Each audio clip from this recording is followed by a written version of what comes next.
त्यामुळे आमचं म्हणणं असं होतं त्यात की कलम 249 त्यात ऍप्लिकेबल होईल जास्तीत जास्तपणे, आणि तो जामीनपात्र गुन्हा आहे. तर त्यामुळे जामीनपात्र गुन्हा असल्यामुळे त्यामध्ये पोलीस कस्टडी काही आवश्यकता नाहीये. वैष्णवी हगवणे प्रकरणामध्ये साताऱ्यातील पुसेगावमधील 2 जणांना ताब्यात घेण्यात आलं होतं, अटक केली होती. नेमकं त्यांच्या जो काही काल जामीन मंजूर झालाय, तुम्ही काय नेमकं आर्ग्युमेंट केलं होतं पुण्यामध्ये आणि काय सांगाल? पुणे कोर्टामध्ये काल त्यांना हजर केल्यानंतर पोलीस कस्टडी मागितली होती पोलिसांतर्फे, आणि त्यामध्ये त्यांनी 3 दिवसाचा पोलीस कालावधी मागितला होता, म्हणजे चौकशी आणि ती करण्यासाठी.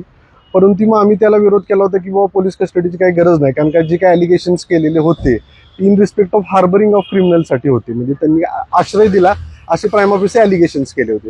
त्यामुळे आमचं म्हणणं असं होतं त्यात की कलम 249 त्यात ऍप्लिकेबल होईल जास्तीत जास्तपणे, आणि तो जामीनपात्र गुन्हा आहे. तर त्यामुळे जामीनपात्र गुन्हा असल्यामुळे त्यामध्ये पोलीस कस्टडी काही आवश्यकता नाहीये, आणि त्यांच्याकडे काही रिकव्हरी किंवा बाकीचा कुठला ऍस्पेक्ट करण्यासारखा काही विषय नव्हता.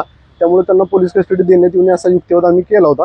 आणि जे काय बाकीचे मेन एलिगेशन्स होते ते काय त्या आरोपींविरुद्ध नव्हते, ते काय बाकीच्या आरोपींविरुद्ध होते. त्यामुळे आमचा युक्तिवाद असाच होता की बाबा बेलेबल सेक्शन्स आहेत, त्यामुळे त्यांना न्यायालयीन कोठडीत घेण्यात यावं असा आमचा युक्तिवाद होता.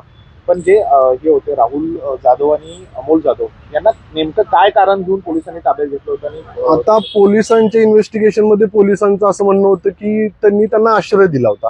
आश्रय इन द सेन्स म्हणजे त्यांचं म्हणणं होतं की ते फरार ज्यावेळी होते त्या फरारमध्ये असताना ते त्यांच्याकडे येऊन राहिले होते. त्यामुळे त्यांच्या म्हणण्यानुसार कायद्याला अभिप्रेत असं आहे की जर एखादा गुन्हेगार असेल, तो फरारी असेल, तर त्याला आश्रय देऊ नये, त्याला सांभाळू नये, पोलिसांना कळवावं, अशा प्रकारचा आरोप त्यांच्यावर ठेवण्यात आला होता की त्यांनी पोलिसांना कळवलं नाही, त्यांना आश्रय दिला, म्हणून त्यांनी त्यांना आरोपी केलेले. त्यात असं काही दिसून येते का या प्रकरणात? प्राइमा फेसी तसं मला म्हणता येणार नाही की दिसून येतं म्हणून, कारण का विषय असा होतो की प्रत्येक माणसालाच काहीतरी माहीत असते की बाबा ह्याच्यावर गुन्हा आहे, गुन्हा नाही.